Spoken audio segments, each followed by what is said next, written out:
আজকে বলবো নবীর প্রতি ঈমানের কথা, কারণ আজকের রাত হচ্ছে সেই রাত যে রাতে সরওয়ারে কায়নাত, বিশ্ব মানবতার মহানবী, গোটা বিশ্বের শোষিত নির্যাতিত নিপীড়িত জনতার মুক্তির দিশারি জনাবে মুহাম্মদ রাসূলুল্লাহ সাল্লাল্লাহু আলাইহি ওয়াসাল্লামের মেরাজ হয়েছিল যে পবিত্র রাতে, আজকের সেই পবিত্র রাত। কোন সুবহানাল্লাহ, জোরে বলেন আলহামদুলিল্লাহ। সেই জন্য আজকে কথা বলবো নবীর ব্যাপারে, নবীর উপর ঈমানের ব্যাপারে। এই কারণেই আজকে বলবো, বাকি কথা আগামী বছর ইনশাআল্লাহ। তাওহীদের পর ইসলামের দ্বিতীয় যে মৌল বিশ্বাস, সেটার নামই হচ্ছে রিসালাত, সেটার নামই হচ্ছে নবুয়ত। যেরূপ ঈমানের ক্ষেত্রে তাওহীদের উপরে ঈমান আনা, তাওহীদ হচ্ছে দ্বীন, সেরকম আনুগত্যের ক্ষেত্রে নবুয়ত হচ্ছে প্রকৃত দ্বীন। নবুয়ত দ্বীন, তাওহীদ দ্বীন। নবী, নবুয়ত বা রিসালাত। নবী বলা হয় কাকে? একজনের বাণী আর একজনের কাছে যিনি পৌঁছায় দেন তাকে বলা হয় নবী, তাকে বলা হয় রাসূল। ইসলামের পরিভাষায় আল্লাহর বাণী যিনি মানুষের কাছে পৌঁছে দেন তাকে বলা হয় নবী। নবী সমস্ত কওমের জন্য আল্লাহ পাক পাঠিয়েছেন। ওয়ালি কুল্লি কওমিন হাদ, প্রত্যেক কওমের জন্য, জাতির জন্য আল্লাহ পাক হেদায়েতের জন্য নবী পাঠিয়েছেন। নবী পাঠানো আল্লাহর দায়িত্ব। হেদায়েতের জন্য আল্লাহ পাক এই পৃথিবীতে অসংখ্য নবী পাঠিয়েছেন। নবী আর রাসূল দুজনের মধ্যে পার্থক্য কি, এটা জানা দরকার। জানা দরকার কি না? নবী হচ্ছেন একজন মানুষ, তার উপরে আল্লাহ শরীয়ত নাজিল করেন, তিনি এই শরীয়তের প্রচার করবেন, কিন্তু প্রতিষ্ঠিত করার দায়িত্ব তার উপরে দেওয়া হয় না। প্রতিষ্ঠিত করার, প্রাণান্তকর দায়িত্ব নাই, দায়িত্ব হলো প্রচার করার। তারা হলেন নবী। আর রাসূল তিনিও একজন মানুষ, শরীয়ত তার উপরে নাজিল হয়, তার দায়িত্ব হচ্ছে এটা প্রচার করা এবং এটাকে প্রতিষ্ঠিত করার জন্য প্রাণান্ত করা। এটাই হচ্ছে নবী এবং রাসূলের মধ্যে পার্থক্য। যেমন আল্লাহ সুবহানাহু ওয়া তাআলা তার রাসূলকে বলছেন, হুজুরকে বলছেন, ইয়া আইয়ুহার রাসূল বাল্লিগ মা উনজিলা ইলাইকা মির রাব্বিক। হে নবী, আপনার প্রভু আপনার প্রতি যা অবতীর্ণ করেছেন আপনি তা প্রচার করেন, আপনি তা মানুষকে শোনায় দেন। আপনি যদি তা না করেন তাহলে রিসালাতের দায়িত্ব পূর্ণ হলো না। রিসালাতের দায়িত্ব হলো আল্লাহ যা বলেছেন সে কথাগুলি প্রচার করে দেওয়া এবং তা প্রতিষ্ঠিত করার জন্য রাসূলদেরকে দায়িত্ব দেওয়া হয় পৃথিবীর বুকে তা প্রতিষ্ঠিত করার জন্য। নবী যারা, রাসূল যারা, আল্লাহ রাব্বুল আলামিন রাসূলদেরকে জননেতা বানিয়েছেন। নবীরা হলেন নেতা। নবীরা কি? জোরে বলেন কি? আল্লাহ পাক বলেন, ওয়াজআলনাহুম আইম্মাতান ইয়াহদুনা বিআমরিনা ওয়া আওহাইনা ইলাইহিম ফি'লাল খায়রাত। ওয়াজআলনাহুম আইম্মাতান ইয়াহদুনা বিআমরিনা। আর এইভাবে করে আমি নবীদেরকে জননেতা বানিয়েছি। আইম্মাতা, আমি তাদেরকে জননেতা বানিয়েছি। আর আমার নির্দেশে তারা জনগণকে হেদায়েত করবেন, এই দায়িত্ব দিয়েছি।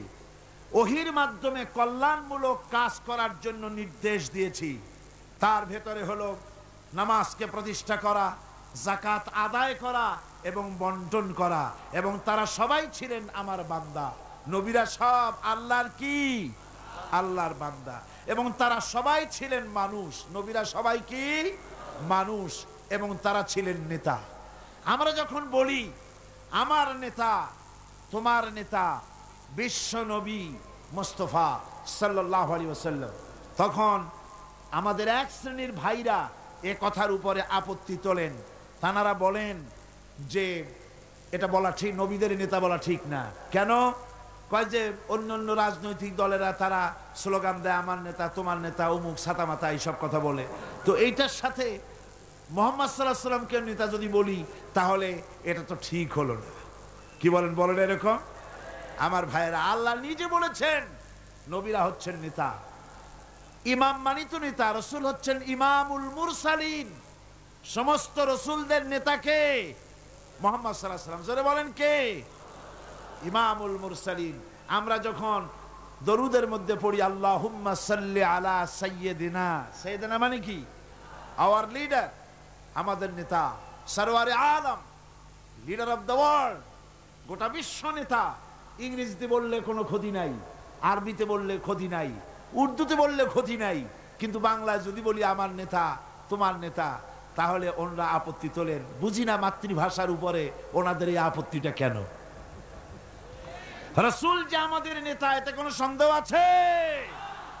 রসুল যদি নেতা না হয় তো রসুল কার অনুসারী হবেন? কথা তো দুটো হবে, হয় ইমাম না হয় মুক্তাদি, হয় নেতা না হয় অনুসারী। মুহাম্মদ সাল্লাল্লাহু আলাইহি ওয়াসাল্লাম সহ সমস্ত নবীরা নেতা। জোরে বলেন নবীরা কি? এই জন্য আমাদের প্রাণ প্রিয় স্লোগান নারায়ে তাকবীর আল্লাহু আকবারের পরেই তোমার নেতা আমার নেতা কি? হুজুর যে আমাদের নেতা, সে কথা বলতে কি আপনাদের মনে কোনো কষ্ট আছে? কোনো লজ্জা বা ভয় আছে? তাহলে জোরে সোরে চিল্লায় কন্ত তোমার নেতা আমার নেতা কে? আরো জোরে বলেন।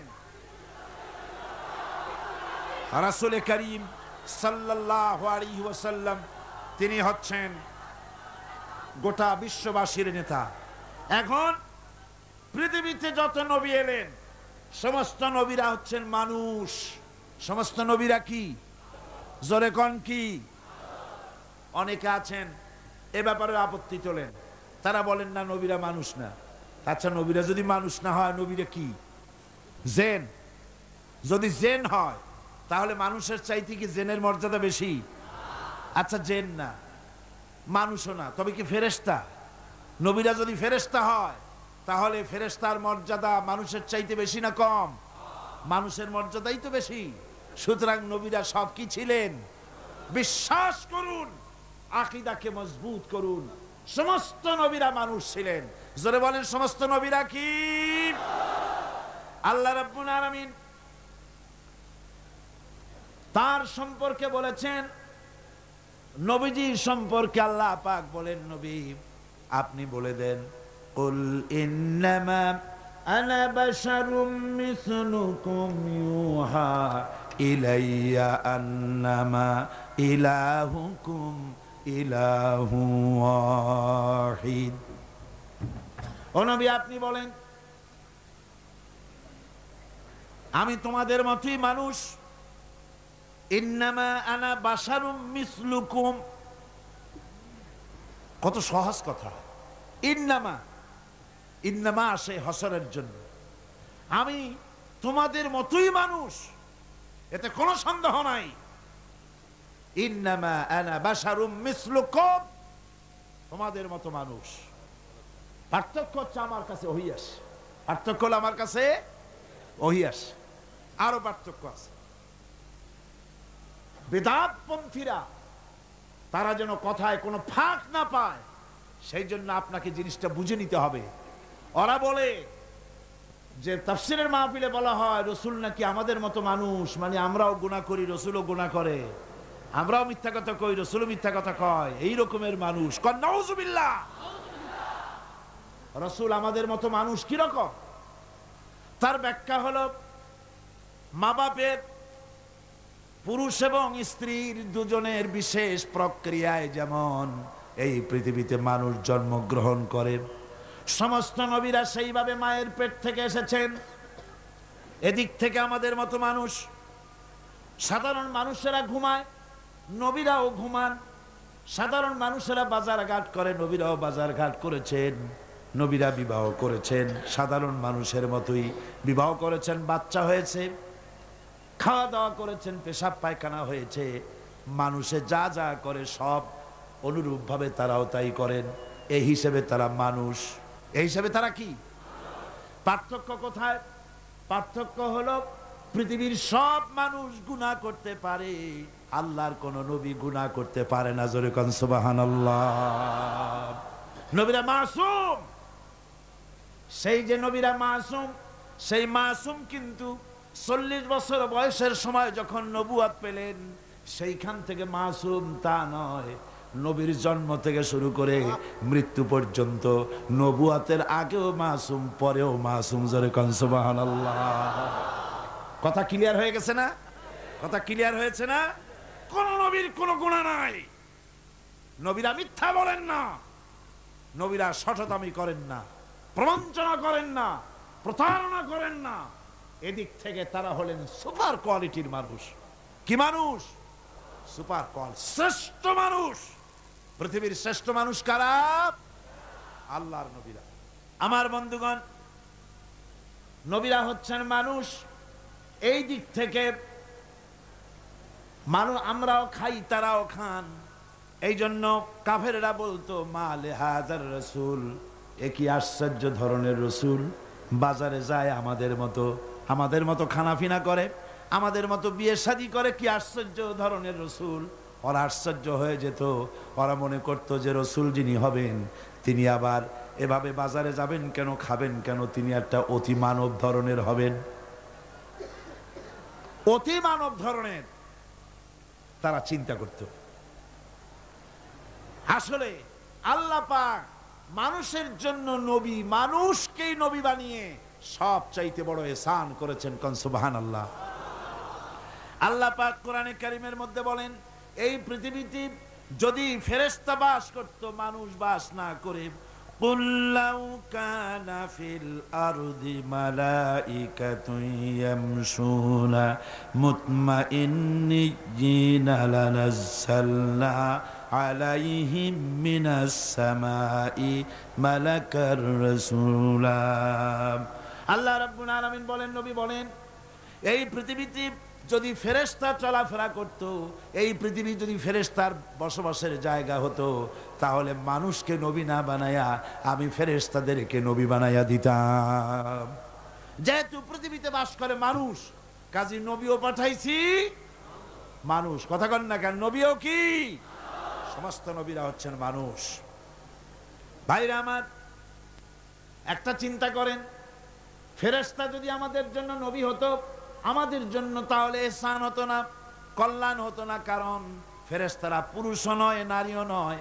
ফেরেশতাদের বউ নাই, বিবি নাই, বাল বাচ্চা নাই, তাদের কিছুই নাই, বাড়ি নাই, ঘর নাই, মোষ নাই, গরু নাই, কল নাই, কারখানা নাই, ক্ষেত নাই, খামার নাই, নির্বাচন নাই, ভোট নাই, তত্ত্বাবধায়ক সরকার নিয়ে কোনো মাথা ঘামানো নাই।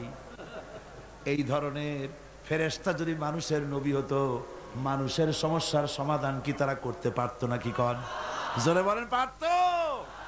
আরে বাবা, স্বামী স্ত্রীতে ঝগড়া লাগে কেন? তা ফেরেশতাই বুঝবি কি? তার তো নিজেরই বউ নাই, নিজে পুরুষই না। ফেরেশতা কোনো কলের মালিক নয়, কোনো কারখানার মালিক নয়। শ্রমিকরা মালিকের চামড়া খুলে নেব আমরা, এই যে স্লোগান দিল, এখন সমস্যার সমাধান কেমনে হবে? ফেরেশতাই কি সমস্যার সমাধান করবে? পারবে করতে? জমিনের আইল ঠেলাঠেলি হচ্ছে, মারামারি হচ্ছে, যুদ্ধ হয়, বিগ্রহ হয়, এগুলি ফেরেশতা কেমনে সমাধান করবে?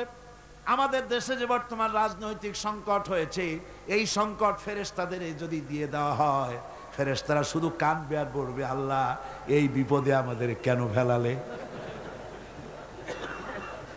মানুষের সমস্যা বোঝে মানুষে, মানুষের সমস্যা কে বোঝে?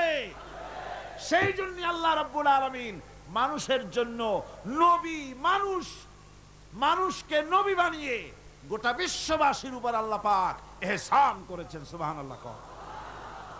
জোরে কোন আলহামদুলিল্লাহ।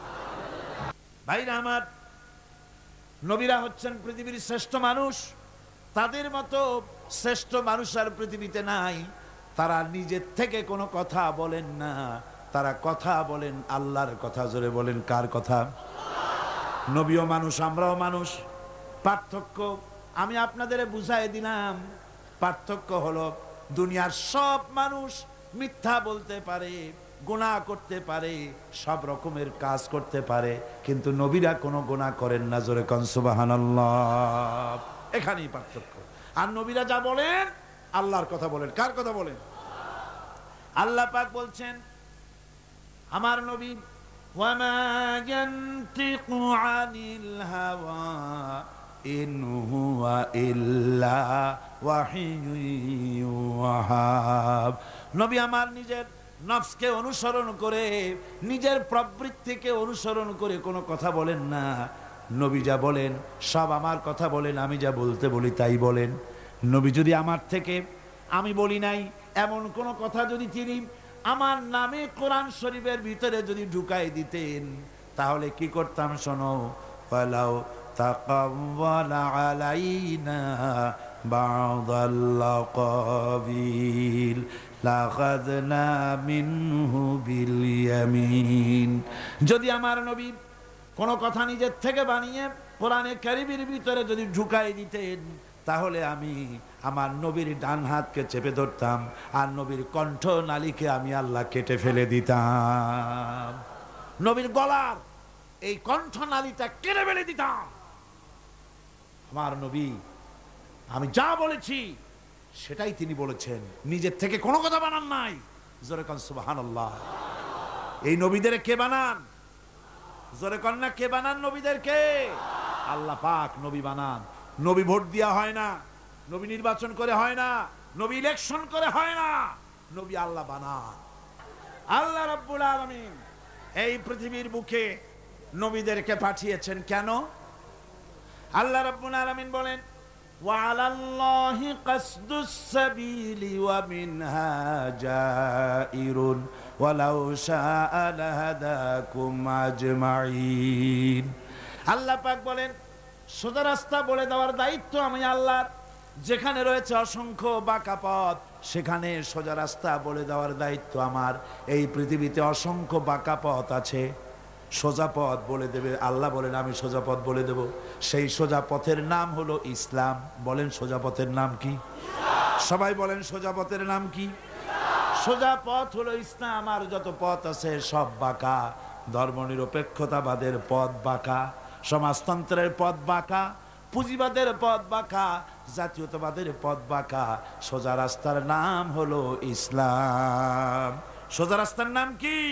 ইসলাম। এই ইসলামের রাস্তাকে দেখাবার জন্য আল্লাহ রাব্বুল আলামিন অসংখ্য পয়গম্বর দুনিয়ায় পাঠিয়েছেন, আর নবীদেরকে নিজের পক্ষ থেকে হেদায়েত দিয়েছেন। নবীরা নিজের থেকে কোনো কথা বলেন নাই, নবীদেরকে আল্লাহ পাক বানিয়েছেন। যে নবীর কথা আমি আজকে বলতে চাই আপনাদের সামনে, আমার আলোচনার মূল চারটা পয়েন্ট ছেড়ে দিয়ে নবুয়তের পয়েন্টকে নিয়ে এসেছি। যে কারণে সেটা হলো নবী মুহাম্মদ রাসূলুল্লাহ সাল্লাল্লাহু আলাইহি সাল্লামের কথা আজকে বলবো প্রাণ ভরে ইনশাআল্লাহ। আমার হুজুরের কথা বলবো আজকে। আজকে রাত হলো সেই রাত, যে রাতে এই ধুলির ধরা থেকে আল্লাহ পাক তার হাবিবকে আরশে আজিমে নিয়ে গিয়েছিলেন। সুবহানাল্লাহ। এই পৃথিবীর মানুষগুলিকে উদ্ধার করার জন্য আল্লাহ নবীদের পাঠিয়েছেন। মানুষ তো আল্লাহ বানাইছেন, এ মানুষের স্রষ্টা কে? বলেন না কে? এই মানুষগুলো যেন পথ হারাইয়া না যায়, অন্ধকারের ভেতরে তারা যেন দাঁত মুখ না ভাঙ্গি, কোন মুসিবতে যেন মানুষ না পড়ে, চলার জন্য আল্লাহ পাক নূর দিয়া দিলেন, আলো দিয়া দিলেন। আল্লাহ পাক বলেন, قد جاءكم من الله نور وكتاب مبين। আমি আল্লাহর পক্ষ থেকে তোমাদের জন্য এসেছে আলো। এই নূর কি? হুজুর। এই নূর হচ্ছেন হুজুর মুহাম্মদ সাল্লাল্লাহু আলাইহি ওয়াসাল্লামকে আল্লাহ পাক নূর বলতেছেন। সুবহানাল্লাহ। হুজুর হলেন নূর। قد جاءكم من الله نور। আমি আল্লাহর পক্ষ থেকে তোমাদের জন্য নূর এসেছে। আর দিয়েছি একখানা কিতাব। কি দিলাম? কিতাব দিয়েছি। নূর দিলাম, এমন নূর দিয়েছি। কোরআনে কারীমের মধ্যে আল্লাহ রাব্বুল আলামিন হুজুর কি সিরাজাম মুনীরা বললেন। প্রদীপ্ত উজ্জ্বল একটা প্রদীপের সঙ্গে তুলনা করলেন। সূর্যের সাথে নয়, চাঁদের সাথে নয়, তারার সাথে নয়, হুজুরকে তুলনা করলেন একটা প্রদীপের সাথে, চেরাগের সাথে। তার মানে হলো সূর্যের আলো যত বেশি হোক, সূর্য কিয়ামত পর্যন্ত যদি চেষ্টা চালায়, নতুন আর একটা ছোট্ট সূর্যের জন্ম দিতে পারবে না। চাঁদ যত সুন্দর তার আলো হোক না কেন, কিয়ামত পর্যন্ত যদি চেষ্টা চালায়, ছোট্ট আর একটা চাঁদের জন্ম দিতে পারবে না, কথা ঠিক কিনা কন? কিন্তু আপনি চিন্তা করেন, এই চট্টগ্রামে প্যারেড ময়দানের কাছে কারো বাড়িতে একটা মোমবাতিতে আলো জ্বলতেছে, সারা চিটাগংয়ে আর কোথাও আলো নাই। চট্টগ্রামের মানুষগুলি তারা জানলো প্যারেড ময়দানের কোন একটা বাড়িতে একটু আলো আছে, সবাই যার যার চেরাগ নিয়ে ছুটলো আপনার বাড়ি থেকে আলো নেবে। আপনি কি ভয়ের চোটে আলো নিয়ে পলায় যাবেন নাকি? তারা সবাই মিলে যদি আপনার চেরাগ থেকে আলো নেয়, আলো কি কমে যাবে নাকি? আগুন কি কমে যাবে নাকি?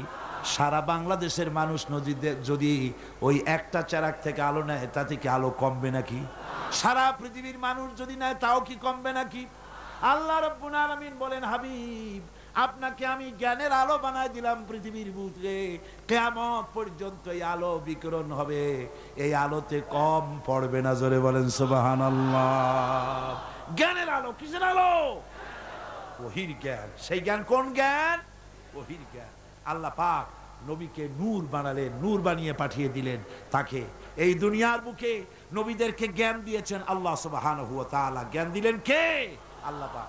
সাধারণ নেতা আর নবীরাও নেতা, পার্থক্য হলো সাধারণ নেতারা তারা কথা বলে নিজস্ব মন মস্তিষ্ক দিয়ে, আর নবীরা কথা বলেন আল্লাহর কথা। নবীরা কার কথা বলেন? আল্লাহ পাকের কথা বলেন। আর সাধারণ যত নেতা আছে এ সবাই কথা বলে যাদের নিজস্ব মন মস্তিষ্ক প্রসূত কথা। যার জন্য দেখুন হযরত ইব্রাহিম আলাইহিস সালাম তার আব্বাকে ডেকে বললেন, ইয়া আবাতি ইন্নী ক্বাদ জাআনি মিনাল ইলমি মা লাম ইয়াতিকা ফাত্তাবি'নি আহদিকা সিরাতান সাবিয়্যা। হে আমার পিতা, হে আমার আব্বাজান, আমার কাছে এমন ইলম আছে, আমার কাছে এমন এক ইলম এসেছে যে ইলম আপনার কাছে নাই। সুতরাং আপনি আমার অনুসরণ করেন, সোজা রাস্তা আমি আপনাকে দেখাইয়া দেব। আমার কাছে যে জ্ঞান আসছে সেই জ্ঞানটা কার? কার? সেই জ্ঞানটা কার? আল্লাহ পাকের। লূত আলাইহিস সালামকে আল্লাহ পাক বলেছেন, আমি তাকে আমার পক্ষ থেকে ইলম দিয়েছি, হিকমত দিয়েছি। এভাবে প্রত্যেক নবীর কাছে ইলম আর হিকমত গিয়েছে কার কাছ থেকে? আল্লাহ পাকের কাছ থেকে। আল্লাহ পাকই হচ্ছেন সমস্ত নবীদেরকে জ্ঞান দান করেছেন, আর নবীকে বানিয়েছেন বিশ্ব নবী। আমাদের নবী যিনি মুহাম্মদ সাল্লাল্লাহু আলাইহি ওয়াসাল্লাম, তিনি কি নবী? আল্লাহ পাক কোরআনে কারীমের মধ্যে বলেছেন, কুল ইয়া আইয়ুহান নাসু ইন্নী রাসূলুল্লাহি ইলাইকুম জামিআ। আল্লাহ রাব্বুল আলামিন বলেন, হে নবী আপনি বলে দেন এই পৃথিবীর সমস্ত মানুষের জন্য, তোমাদের সকলের জন্য আল্লাহ আমাকে রসুল বানিয়ে পাঠিয়েছেন। আমি তোমাদের সকলের জন্য রসুল, সবার জন্য। এই পৃথিবীতে আকাশে জমিনে আল্লাহ যা বানাইছেন সব কিছুর উপরে আমি রসুল। আর বিশ্ব নেতা, বিশ্ব নবী হওয়ার জন্য যা কোয়ালিটি থাকা দরকার সব কোয়ালিটি আল্লাহ হুজুরকে দিয়েছিলেন, দেন নাই? জোরে বলেন, দেন নাই? আচ্ছা আপনারা বলেন তো, হুজুর কোন মাদ্রাসা থেকে টাইটেল পাস করছিলেন? হুজুর কি ফাজেল পাস করছিলেন? আলেম, দাখিল, মেট্রিক পাস করছেন? এমএ বিএ কিছু পাস করেন? হুজুর তো লেখাপড়াই জানতেন। হুজুর লিখতেও জানেন না, পড়তেও জানেন না, এমনকি নিজের নাম সই করতেও পারতেন না। তাই বলে হুজুর কি মূর্খ ছিলেন? নাউযুবিল্লাহি মিন যালিক। রাসূলকে যদি কেউ মূর্খ মনে করে, তার মতো মূর্খ আকাশের নিচে জমিনের উপর আরেকটা হতে। এবার শুনুন নবীজি নিজে কি বলেন। আল্লাহর নবী বলেন, ইন্নামা বুইসতু মুআল্লিমান। নবীজি বলেন, শুনে রাখো আমি পৃথিবীতে প্রেরিত হয়েছি একমাত্র শিক্ষক হিসাবে। জোরে বলেন সুবহানাল্লাহ। পৃথিবীর সমস্ত মানুষের শিক্ষক হয়ে পৃথিবীতে আমি আসছি, সমস্ত মানুষের শিক্ষক। আল্লাহ রাব্বুল আলামিন এই পৃথিবীতে কোন মানুষের কাছে তাকে পড়ান নাই। তার কারণ হলো মানুষ তার নিজস্ব জ্ঞান দিয়ে তাকে জ্ঞান দান করবে। সেই জ্ঞান দিয়ে রাসূল কি করবেন? তিনি বিশ্ব নেতৃত্ব কেমনে দেবেন? এই জন্য অফুরন্ত জ্ঞানের মালিক যিনি, অসীম জ্ঞানের মালিক যিনি, সে আল্লাহ রাব্বুল আলামিন তার হাবিবকে নিজের পক্ষ থেকে জ্ঞানী বানাইয়া দিলেন। যার কারণে আজ পর্যন্ত নবীজির কোন কথা এমনটি প্রমাণিত হয়নি যে নবীজির ওই কথাটা অবৈজ্ঞানিক, আজকের যুগে চলতে পারে না এমন কথা কেউ বলতে পারে নাই। সুবহানাল্লাহ কর, জোরে কর সুবহানাল্লাহ। ভাইরা আমার, নবীর প্রত্যেকটি কথা সায়েন্টিফিক কথা, প্রত্যেকটা কথা বিজ্ঞানের কথা। অথচ কোনো বিজ্ঞানাগারে তিনি লেখাপড়া করেন নাই, কোন স্কুল কলেজে পড়াশোনা করেন নাই। নবী যা বলেছেন সব বলেছেন আল্লাহর জ্ঞান দিয়ে। যার জন্য অবশ্য কিছু ছেলেপেলে, কিছু আধুনিক শিক্ষিত লোক আছে যারা বলে যে ওই 1400 বছরের পুরানো কথাবার্তা আজকাল চলে টলে না, বলে না এরকম। আমি বলেছি এইসব ছেলেগুলোকে দাওয়াত দিয়া চায়ের দোকানে এক কাপ চা, একটা সিঙ্গাড়া খাওয়াবেন, তারপরে বলবেন বাবা এই পাইকারি কথাটা কইও না, খুচরা কথা কও। 1400 বছর আগে রসুলের কথা চলতে পারে না, কোনটা পারে না ইন্ডিকেট করো, স্পেসিফিক কথা বলো। রসুলের কোন কথাটা অচল সেটা বলো, বলতে পারবে না। তখন কিন্তু মুখ বন্ধ হয়ে যাবে, জবাব দিতে পারবে না, টেস্ট করে দেখেন। তাহলে বলে কেন? বলে কোন সে কথা? বিশ্বকবি, কবি সম্রাট আল্লামা ইকবাল রহমতুল্লাহ আলাইহি বলেছেন কেন এইসব কথা ওরা বলে। আল্লামা ইকবাল বলেছেন উনহি কা মাহফিল সওয়ারতা হো চরাগ মেরি হ্যায় রাত উনকি, उन्हीं का महफिल संवारता हो चराग मेरी है रात उनकी, उन्हीं का मतलब कह रहा हूँ जुबां मेरी है बात उनकी। আমি অন্যের মাহফিল সাজাই, নিজের কোনো মাহফিল নাই। আমি অন্যের রাতে সেরাক চালাই, আমার নিজের কোনো সেরাক টেরাক নাই। আমি অন্যের মতলব নিজের জিহ্বা দিয়া বলি, আমার নিজস্ব কোনো সে নাই, কোনো বক্তব্য নাই। আজকে যারা এই কথাগুলি বলে যে ইসলাম মানুষকে 1400 বছর আগের ইসলাম, পুরানা ইসলাম কিছু দিতে পারে না, এই লোকগুলির জিহ্বার উপরে ভর করেছে পেন্টাগন, ভর করেছে পিকিং, ভর করেছে মস্কো, ভর করেছে শান্তি নিকেতন। কথা ঠিক কিনা কর, জোরে বলেন ঠিক কিনা? আল্লামা ইকবাল, আল্লাহ তাকে জান্নাতুল ফেরদাউস নসিব করুন, জোরে কোন আমিন। আমি ওনার ছবি দেখে, আমি ওনার দারুণ ভক্ত। পৃথিবীতে যত কবির কবিতা আমি পড়েছি, আল্লামা ইকবাল আমার প্রিয় কবি। আমি ওনার ছবি দেখে চিন্তা করছি এই রকমের দাড়ি কামানো মানুষ, এই রকমের মুসলা মানুষ এত সুন্দর সুন্দর কথা পাইল কই? তার প্রত্যেকটি লেখা কোরআনে কারীমের তরজমা তাফসীর হয়ে বের হয়েছে। এটা হলো কি করে? পাশ্চাত্যে লেখাপড়া করেছেন, অক্সফোর্ডে লেখাপড়া করেছেন, হলো কি করে? এরপর একটা কবিতা আমার সামনে পড়ে গেল, ওনার লেখা। আমার তখন জেহেন সাফ হয়ে গেল, উনি পেলেন কই? উনি লিখেছেন পাশ্চাত্য আমাকে প্রতারিত করতে পারেনি। আমি এই কবিতার আলোকে আমি আল্লাহর নামে কসম করে বলতে পারি, যদি আমার দেশের কলেজগুলিতে, আমার দেশের বিশ্ববিদ্যালয়গুলিতে যদি আল্লাহর এই কোরআনটা পড়ানো হতো, আহারে বলেন, কলেজে কোরআন শরীফ পড়ানো হয়, বিশ্ববিদ্যালয়ে কোরআন পড়ানো হয়, সব পড়ানো হয়, কিন্তু কোরআন পড়ানো হয় না।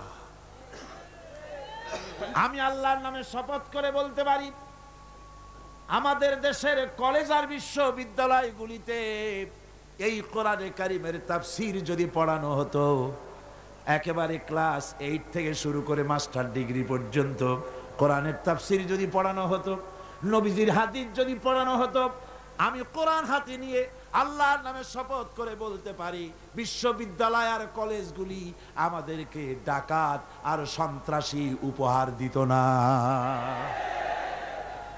কলেজ বিশ্ববিদ্যালয় আমাদেরকে উপহার দিত খালিদ বিন ওয়ালিদ, আমাদেরকে উপহার দিত গাজী সালাউদ্দিন, আমাদেরকে উপহার দিত শহীদ তিতুমির, টিপু সুলতান, শাহ মজনুন, এগুলি আমাদেরকে উপহার দিত বিশ্বের সেরা সেরা নাম করা ইসলামী চিন্তাবিদ। হ্যাঁ, তাই বাংলাদেশের একজন কবি খুব দুঃখ করে বলেছিলেন, তাহলে কি আমাকে বলতে হবে ঢাকা বিশ্ববিদ্যালয় সেটা কি একটি ডাকাতদের গ্রাম? এ নিয়ে বহুত সমালোচনা হয়েছিল, কিন্তু পরে দেখা গেল যে কথা একেবারে তিনি মিথ্যে বলেননি, অযৌক্তিক বলেন নাই।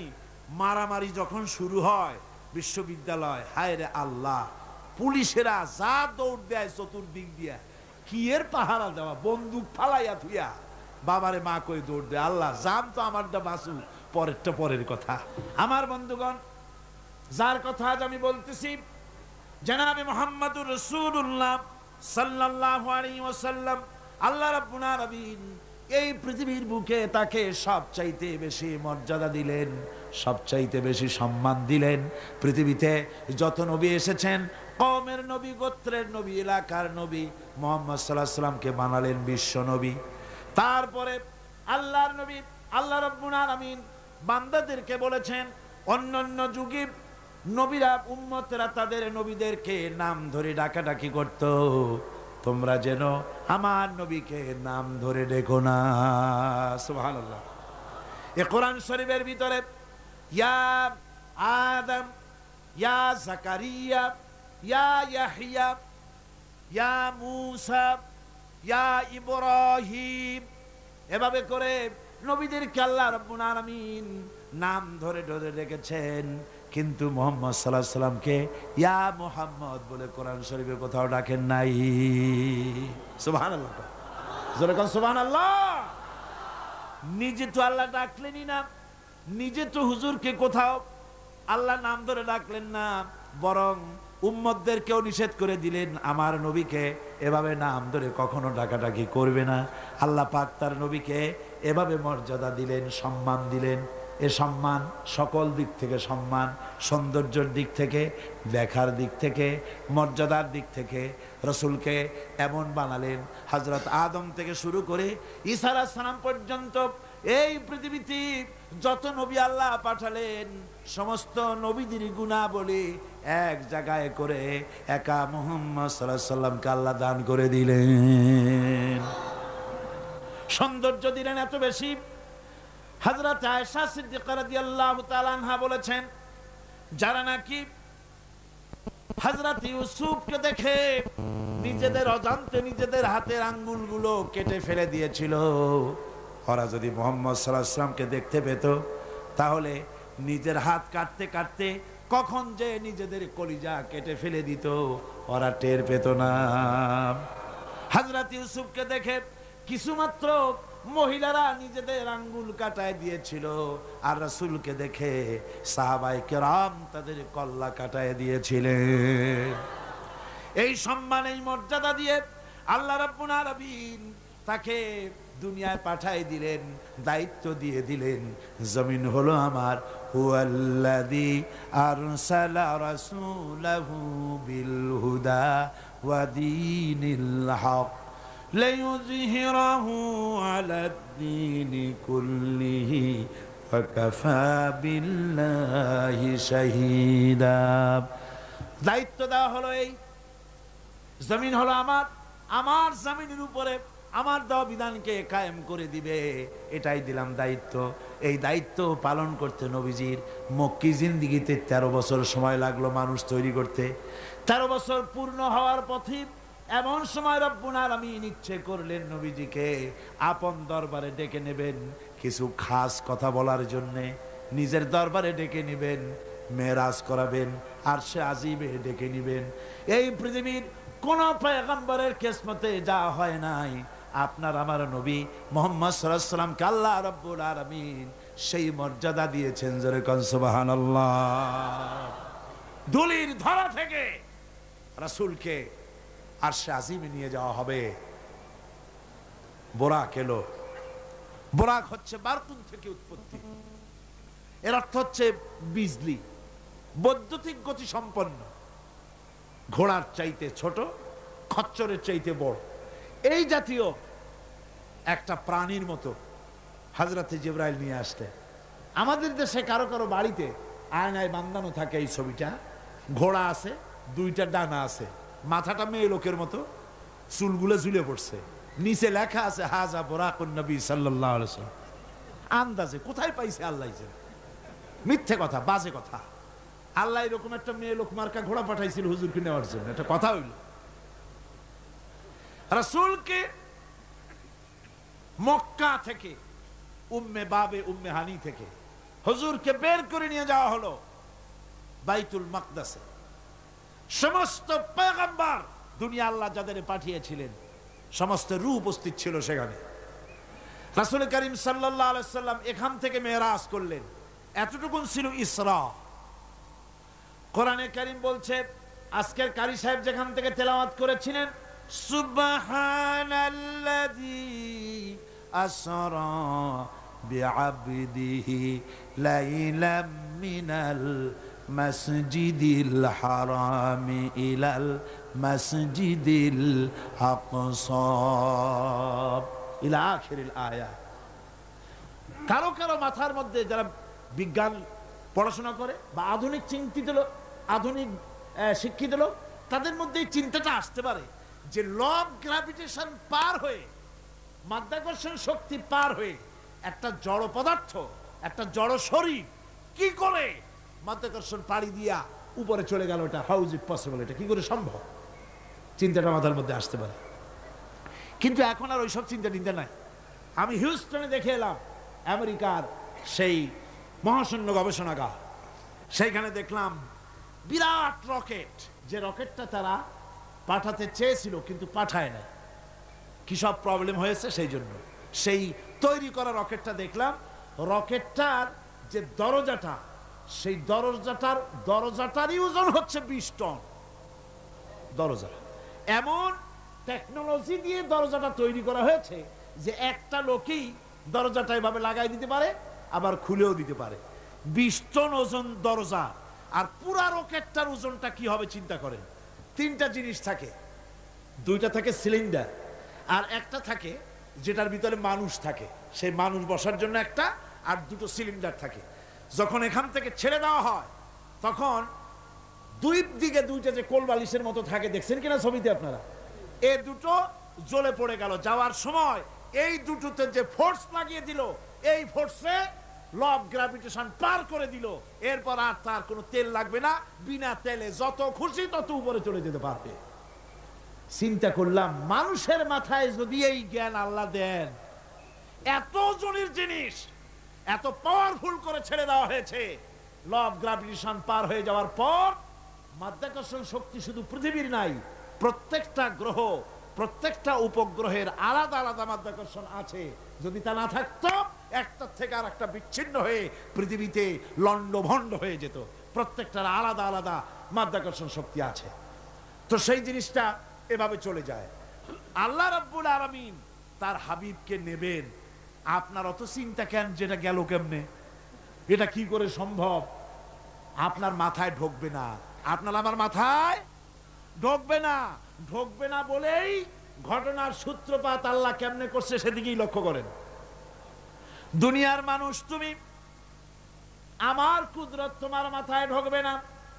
সেই জন্য ইসরার ঘটনা বলতে গিয়া রব্বুল আলামিন শুরুই করলেন সুবহানাল্লাযী আসরা বিআবদিহি। সুবহানাল্লাযী, সমস্ত দুর্বলতা অক্ষমতা থেকে মুক্ত সেই সত্তা যিনি তার বান্দাকে ইসরা করিয়েছেন, মেরাজ করিয়েছেন। কাল সুবহানাল্লাহ বিহামদিহি। সমস্ত দুর্বলতা অক্ষমতা থেকে মুক্ত তিনি পার করে নিয়ে গিয়েছেন। তারপরে মুহূর্তের ভিতরে মহাশূন্য পাড়ি দিয়ে, সেই মহাশূন্য মানে কি? এইখান থেকে সূর্য কত দূরে জানেন না? 9,30,00,000 মাইল দূরে এখান থেকে সূর্য। সেই সূর্য, তারপরে রয়েছে গ্যালাক্সি, মিল্কি ওয়ে, গ্রহ নক্ষত্র, সে যে কত দূরে, যে সমস্ত তারকা, এমন বহুত তারকা আছে যে তারকা সৃষ্টির পর তার আলো পৃথিবীর মাটি আজ পর্যন্ত স্পর্শ করে নাই, অথচ আলোর গতি প্রতি সেকেন্ডে কত মাইল? 1,86,000 মাইল। এই 1,86,000 মাইলের সেকেন্ড, এর মিনিট, এর ঘন্টা, এর দিন, এর সপ্তাহ, এর মাস, এর বছর, এটাকে বলা হয় লাইট ইয়ার, আলোকবর্ষ। সেই তারকা তৈরি হওয়ার পর কত সহস্র সহস্র লাইট ইয়ার চলে গেল, আজ পর্যন্ত সেই তারকার আলো পৃথিবীর মাটি স্পর্শ করতে পারে নাই। তাহলে সেই তারা কোথায়? আল্লাহ রাব্বুল আলামিন তার হাবিবকে চাঁদ, সূর্য, গ্রহ, নক্ষত্র, মহাশূন্য পাড়ি দিয়ে, তারপরে সাত আকাশ পাড়ি দিয়ে সিদরাতুল মুনতাহা পর্যন্ত নিয়ে গেলেন। জোরে কোন সুবহানাল্লাহ। এবার সিদরাতুল মুনতাহা পর্যন্ত যাওয়ার পথে যত ঘটনা ঘটলো সেগুলো আপনারা ইতিহাস থেকে পড়ে নেবেন, ওগুলি বলার সময় আমার কাছে নাই। সিদরাতুল মুনতাহায় যাওয়ার পর হযরত জিবরাইল বলেন, আর আমি যেতে পারবো না, এটা হলো বিপজ্জনক বর্ডার, আমি যদি আর এক চুল অগ্রসর হই তাহলে আমি জ্বলে পুড়ে ছাই হয়ে যাব, আমার আর যাওয়ার অধিকার নাই। হুজুর সেখানে বসে থাকলেন। জিবরাইল বলে গেলেন, এখান থেকে আপনাকে নেওয়ার কুদরতি ব্যবস্থা হয়ে যাবে। রাসূল দুনিয়ায় ফিরে এসে হযরত বেলালকে ডেকে বলেছিলেন, বেলাল গো, এমন কি আমল তুমি করো আমারে শোনাও। হযরত বেলাল বলেন, হুজুর আমার আমল তো সব আপনি জানেন। কয় না, কি করো শোনাও। বেলাল বলেন, হুজুর খাস আমলের মধ্যে এতটুকু আছে যে আমি কখনো বিনা উজুতে থাকি না, যখন উজু চলে যায় উজু করি, আর উজুর ইহতিমামের জন্য 2 রাকাত নফল নামাজ পড়ি। হুজুর বলেন, বেলাল তুমি এই আমল ছাড়বা না, কারণ সিদরাতুল মুনতাহায় হযরত জিবরাইল আমারে যখন ছেড়ে চলে গেলেন, আমার একা একা বড় ভয় লাগতে লাগলো। তখন আমার মনে হচ্ছিল তুমি যেন আমার চতুর্দিকে হাঁটতেছো। আমার ভাইরা, রফরাফ নামক বিছানা চলে এলো। কুদরতি এই বিছানায় চড়ে নবীজি আল্লাহ রাব্বুল আলামিনের দরবারে আরশে আজিমে পৌঁছে গেলেন। জোরে বলেন সুবহানাল্লাহ, জোরে বলেন সুবহানাল্লাহ। যেখানে পৃথিবীর কোন মানুষের যাওয়া সম্ভব নয়, গোটা পৃথিবীর মানুষের মর্যাদা আল্লাহ পাক বাড়ায় দিলেন, আরশে আজিমে হুজুরকে নিয়ে গেলেন। তারপরে তিনি কথাবার্তা হুজুরের সাথে কি বললেন সেই কথাগুলি নিয়ে আমাদের দেশে কথা হলো এই যে হুজুরকে নিয়ে আল্লাহ 5 ওয়াক্ত নামাজ দিছিলেন তো 50 ওয়াক্ত। মুসা আলাইহিস সালামের সাথে দেখা না হইলে তো কাম সারছিল, আমাদের আর উপায় ছিল না। আরে ভাই, শুধু নামাজ দেওয়াই যদি উদ্দেশ্য হবে তাহলে রোজার মতো তো আল্লাহ দুনিয়ায় বসে দিতে পারতেন কিনা, হজের মতো জাকাতের মতো পারতেন কিনা। শুধু নামাজের জন্য নয়, আল্লাহ পাকের কায়নাত দেখাবার জন্য আল্লাহ পাক তাকে নিয়েছিলেন। বেহেশত দেখাইছেন, দোজখ দেখাইছেন, ভালো কাজ করলে কিরকম শান্তি হবে, খারাপ কাজ করলে কিরকম শাস্তি হবে চোখে দেখাই দিয়েছেন। মুহাম্মদ রাসূলুল্লাহ সাল্লাল্লাহু আলাইহি ওয়াসাল্লামকে মেরাজ থেকে ফিরে এলেন, ঘরে এসে দেখেন উজুর পানি, উজু করে যে গেছিলেন উজুর পানি তখনও গড়াচ্ছে। যে দরজা দিয়ে বেরিয়েছিলেন দরজাটা ধাক্কায় তখনও কাঁপতেছে। যে বিছানায় শোয়া ছিলেন সে বিছানায় মানুষ শুয়ে থাকলে যেমন উষ্ণ থাকে সেরকমের উষ্ণ ভাব তখনও আছে। কেমনে হলো মাথায় ঢুকবে না। সুবহানাল্লাহ কোন ঢুকবে, জোরে কোন সুবহানাল্লাহ।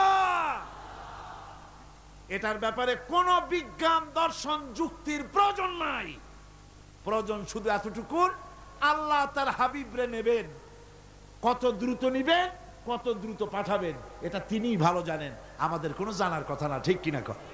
তবে দৃষ্টান্ত যদি চান তাহলে আমি দৃষ্টান্তটা এভাবে দিতে পারি, বুঝাবার জন্য একটা দৃষ্টান্ত দিতে পারি। সেটা হলো এই, ধরেন বাংলাদেশে কোনো প্রেসিডেন্ট আসবে, পৃথিবীর যে কোনো দেশের এক প্রেসিডেন্ট আসবে, এটা আসার যখন খবর হয়ে যাবে তখন পত্র পত্রিকায় রুট বলে দেওয়া হয়, এই রুটে রাষ্ট্রীয় মেহমান রাষ্ট্রীয় অতিথি ভবনে আসবেন, এই রাস্তা দিয়ে সাধারণ ট্রাফিক চলাচল বন্ধ থাকবে। এয়ারপোর্ট থেকে নিয়ে রাষ্ট্রীয় অতিথি ভবন পর্যন্ত মেহমান না আসা পর্যন্ত সমস্ত ট্রাফিক চলাচল বন্ধ। মেহমান পৌঁছে যাবে, তারপরে আবার স্বাভাবিক ট্রাফিক চলবে। এটা জানেন কিনা? এইটা যদি পৃথিবীর সামান্য সলিমদ্দি কসিমদ্দি এই জন্য বলছি, আজ আছে কাল নাই, ঠিক কিনা গণ। আজ মন্ত্রিত্ব গেল, কালকে রাস্তায় দাঁড়ায় বলবে রিকশাওয়ালা আমার একটু নেওয়া, বাজারে মাছ কিনতে যাব, ঠিক কিনা। সুতরাং এদের তো কোনো মর্যাদা নাই, আজ আছে কাল নাই। এই দুনিয়ার সলিমদ্দি কসিমদ্দির জন্য যদি এভাবে ট্রাফিক চলাচল বন্ধ করে দেওয়া হয় তাহলে আকাশ এবং জমিনে আল্লাহ রাব্বুল আলামিনের সর্বশ্রেষ্ঠ মেহমান জনাবে মুহাম্মদ রাসূলুল্লাহ সাল্লাল্লাহু আলাইহি সাল্লাম, এই মেহমান আল্লাহর দরবারে যাবেন। আল্লাহ যদি বলে দিয়ে থাকেন, আল্লাহ যদি হুকুম করে থাকেন, সময়ের গতি, বার্ষিক গতি, আহ্নিক গতি, আকাশের গতি, সূর্যের গতি, সময়ের গতি, রাত ৩:৪৫ 10 সেকেন্ড, এখন সমস্ত গতি স্তব্ধ হয়ে যা। আমার হাবিব আমার দরবার থেকে ঘুরে যখন ঘরে ফিরে যাবেন, আবার ৩:৪৫ 11 সেকেন্ড থেকে শুরু হয়ে যাবি। যদি আল্লাহ এমনটি করে থাকেন, তাহলে উজুর পানি গড়াতে দেখা আর দরজা কাঁপতে দেখা অসম্ভব। জোরে বলেন অসম্ভব। এটা আমি একটা দৃষ্টান্ত দিলাম মাত্র। আসলে আল্লাহ পাক করিয়েছেন তার হাবিবকে। কোন কাইফিয়াতে কিভাবে নিয়েছেন? আল্লাহ নিয়েছেন তার হাবিবরে। আপনার চিন্তা করার কোনো দরকার নাই, ঘুম নষ্ট করে দরকার নাই। আল্লাহ তার হাবিবকে মেরাজ করিয়েছেন। জোরে কোন সুবহানাল্লাহ, চিল্লায় কোন সুবহানাল্লাহ। ভাইরা আমার, নবীজি মেরাজ থেকে ফিরে এলেন, এবার আসল দায়িত্ব এসে গিয়েছে। মেরাজের পরই মদিনা মুনাওয়ারায় রাসূলুল্লাহ হিজরত করলেন। এই হিজরতের পর আল্লাহর নবী মদিনা শরীফে এসে ইসলামী স্টেট কায়েম করে দিলেন। আজ নবী প্রেসিডেন্ট হয়ে গেছেন। জোরে কোন সুবহানাল্লাহ, জোরে সরে বলেন সুবহানাল্লাহ। আমার বন্ধুগণ, নবীজির টুপি সুন্নত। নবীজির টুপিটা মাথায় লাগাই। নবীজি মিষ্টি পছন্দ করতেন, মিষ্টি সুন্নতটা পছন্দ করি। নবীজি কদু খাইতেন, কদু খাওয়া সুন্নতটা পছন্দ করি। নবীজি চোখে সুরমা লাগাতেন, সুরমা লাগানোর সুন্নত পছন্দ করি। কিন্তু নবীজি রাষ্ট্র দখল করে প্রেসিডেন্ট হয়েছিলেন, আর আল্লাহর দিন কায়েমের জন্য তায়েফে যে রক্ত দিয়েছিলেন সেটাও যে সুন্নত।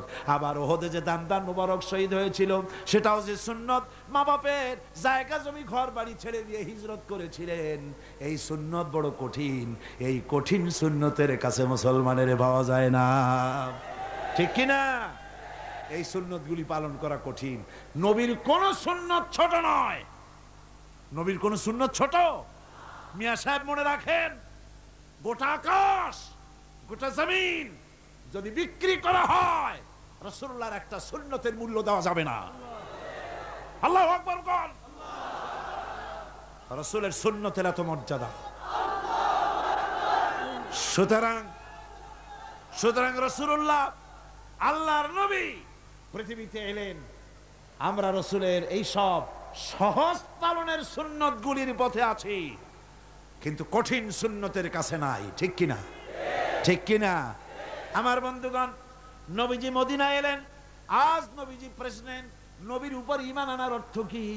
ঈমান আনার অর্থ এটা শুধু নয় রবিউল আউয়াল মাস এলো আর ইয়া নবী সালাম আলাইকা, ইয়া রাসূল সালাম আলাইকা, তুম পর লাখো সালাম, হাজারো সালাম, কোটি সালাম। এরপরে বাজারের সব মিষ্টিগুলি খাইয়া ভাললাম, যেন বলে দিলাম রসুল দেখো তোমারে কত ভালোবাসি। তোমার মহব্বতে বিরাট একটা মিছিল করছি, তোমার মহব্বতে বাজারের সব মিষ্টি খাইয়া ভালাইছি। বলো আর কত তোমারে ভালোবাসা যায়? আহারে, ওই নবীরে গাল দেওয়া হলো। কয়জন তোমরা মরছো? নবীরে গাল দেওয়া হলো। নবীর সুন্নত ভুলণ্ঠিত হতেছে। নবী যেই উদ্দেশ্যে এসেছিলেন পৃথিবীতে, দামদার মোবারক শহীদ করে দিয়েছিলেন, সেই ইসলাম জমিন থেকে বিদায় হয়ে যায়। সেজন্য কি অবদান তোমার? শুধু মিলাদ পড়লে পরে নবীজির ওই সুন্নত, নবীর ইমানের হক আদায় হবে না। জোরে বলেন হবে নাকি? কি কোন হবে? হবে না। রাসূলুল্লাহ মদিনায় আসলেন। আজ রাসূল প্রেসিডেন্ট। সুবহানাল্লাহ কর। প্রেসিডেন্ট, রাষ্ট্রপতি। রাসূলুল্লাহ রাষ্ট্রপতি হয়েছেন। দুনিয়ায় আরো তো কত রাষ্ট্রপতি। দুনিয়ায় যত রাষ্ট্রপতি হলো, ক্ষমতায় থাকাকালীন দেশি ব্যাংকে বিদেশি ব্যাংকে জনমের মতো টাকা জমা করলো। ক্ষমতায় থাকলে টের পাওয়া যায় না। যখন ক্ষমতা চলে যায়, তখন দুর্নীতি দমন বিভাগ এত দুর্নীতি তালাশ করিয়া খুঁজা পায়, তখন তারা চিন্তা করে লোকটা যদি সুযোগ পেত তাহলে গোটা বাংলাদেশ বিদেশি ব্যাংকে জমা দিয়ে দিত। ঠিক কিনা? সুতরাং আজ বুঝতে হবে, আজ রাসূলের আদর্শ, রাসূল রাষ্ট্রপ্রধান ছিলেন, সেই রকম রাষ্ট্রপ্রধান চাই। রাসূল প্রেসিডেন্ট, ঘরে খাবার নাই, আহা, ঘরে খাবার নাই। নবীর উপর ঈমান শুধু দরুদ পড়ে হবে না, দরুদ তো পড়বই, কারণ রাসূলুল্লাহ বলেছেন, আমার নামে যদি একবার কেউ দরুদ পড়ে, আল্লাহ পাক তার আমলনামায় 10টা নেকি লিখবেন, আর আমলনামা থেকে 10টা গুনাহ আল্লাহ মাফ করে দিবেন। সুবহানাল্লাহ। দরুদ তো পড়বই, কিন্তু শুধু দরুদ নয়, রাসূলুল্লাহ প্রেসিডেন্ট, আহা, ঘরে খাবার নাই। আমার মা, আমাদের মা হযরত আয়েশা সিদ্দিকা রাদিয়াল্লাহু তাআলা আনহা বলেছেন, নবী পরিবারের ঘরে মুসালসাল এমন অনেক রাত চলে গেছে, অনেক দিন চলে গেছে, মাস চলে গেছে, নবীর ঘরে চুলায় আগুন জ্বলে নাই।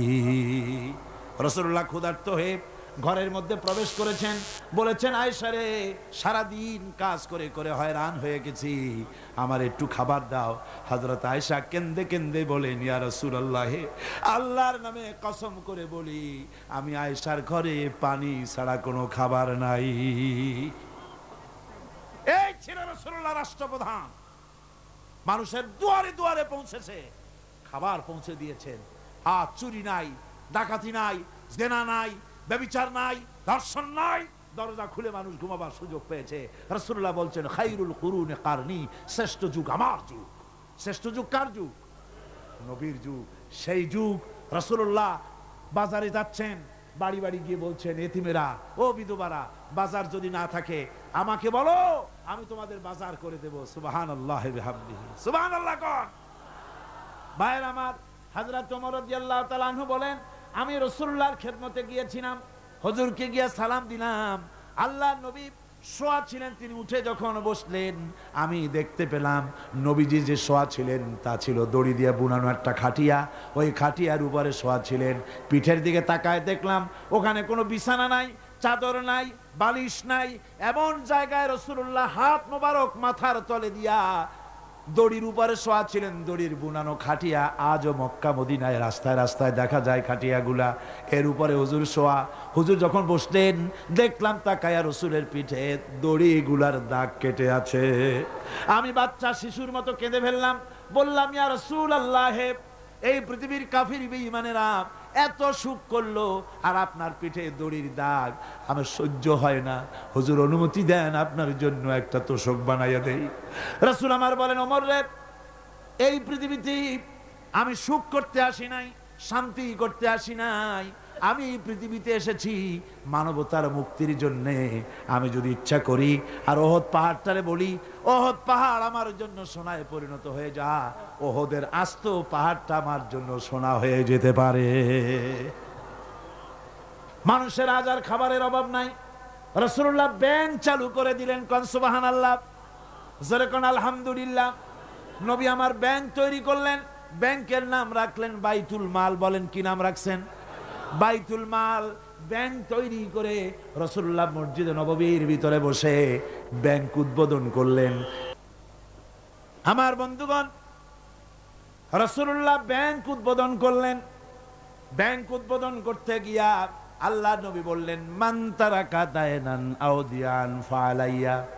আমার রাষ্ট্রের ভিতরে কোন মানুষ যদি ঋণগ্রস্ত অবস্থায় মারা যায়, তাহলে ওই ঋণ পরিশোধ করার মতো অর্থ যদি তার কাছে না থাকে, তাহলে তার ঋণের বোঝা, তার বিবি বাল বাচ্চার বোঝা, সব বোঝা আমি মুহাম্মদ সাল্লাল্লাহু আলাইহি ওয়াসাল্লাম আমার কাঁধের উপরে উঠাইয়া নিলাম। সুবহানাল্লাহ বলেন।